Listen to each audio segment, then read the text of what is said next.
Guys, എല്ലാവർക്കും ചെമ്പനീർ പുത്തൻ promo വിശേഷങ്ങളിലേക്ക് സ്വാഗതം. അപ്പം ഇന്നത്തെ ഒരു പ്രൊമോയിൽ നമ്മുടെ രേവതി ആ ഒരു വള പണയം വെച്ച് ആ ഒരു ചെലവിനുള്ള പൈസ കൊടുക്കാൻ വേണ്ടി നിൽക്കുന്ന ഒരു രംഗം തന്നെ ആയിരുന്നു നമുക്ക് എപ്പിസോഡ് എൻഡിങ്ങിൽ കാണുവാൻ സാധിച്ചത്. അപ്പോൾ രേവതി ആ ഒരു കടയിൽ വരുമ്പോൾ അവിടെ ആ ഒരു സ്ഥലം ആ ഒരു കട അടച്ചിട്ടിരിക്കുന്നതായിട്ടോ കാണുന്നത്. അങ്ങനെ തന്നെ നമ്മുടെ അനിയനെ വിളിക്കുന്നുണ്ട്. എന്നിട്ട് അനിയൻ്റെ കയ്യിൽ ആ ഒരു വള കൊടുത്തു വിടുന്നുണ്ട്.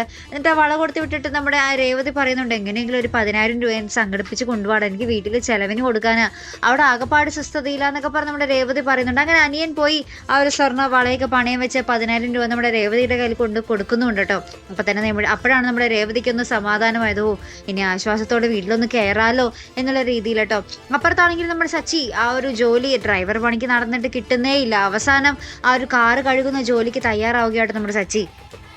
അപ്പം നമ്മുടെ മുതലാളി ചോദിക്കുന്നുണ്ട്, നിനക്ക് ഇമാതിരി പണിയൊക്കെ ചെയ്യണോ, ഇതൊക്കെ ഭയങ്കര കുറഞ്ഞ പണിയല്ലേ എന്നൊക്കെ ചോദിക്കുമ്പോൾ നമ്മുടെ സച്ചി പറയുന്നുണ്ട്, എനിക്കിപ്പോൾ പൈസയാണ് അത്യാവശ്യം, ഞാൻ എന്ത് പണിയും ചെയ്യും അതിന് വേണ്ടി എന്നൊക്കെ പറഞ്ഞിട്ട് നമ്മുടെ സച്ചി ആ ഒരു കാറുകളൊക്കെ കഴുകിയിടുന്ന ഒരു ദൃശ്യങ്ങൾ തന്നെയാണ് നമുക്ക് ആ ഒരു പ്രൊമോയ്ക്ക് ഒടുവിൽ കാണുവാൻ സാധിച്ചത്. അപ്പോൾ എന്തൊരു കഷ്ടമല്ലേ, നമ്മുടെ രേവതിയും സച്ചിയും ആ ഒരു ചെലവിന് പൈസ കൊടുക്കാൻ വേണ്ടി ഇപ്പോൾ കിടന്ന് വലയുവാണ്. ഇത്രയും നാളും ചെലവ് നോക്കിയത് അവരാണെന്ന് പോലും ഓർക്കാതെയാണ് നമ്മുടെ ചന്ദ്രമതി കുറേ കുത്തുവാക്കുകളും ആ ഒരു ദുഷിപ്പൊക്കെ പറഞ്ഞു കൂട്ടുന്നതും അല്ലേ.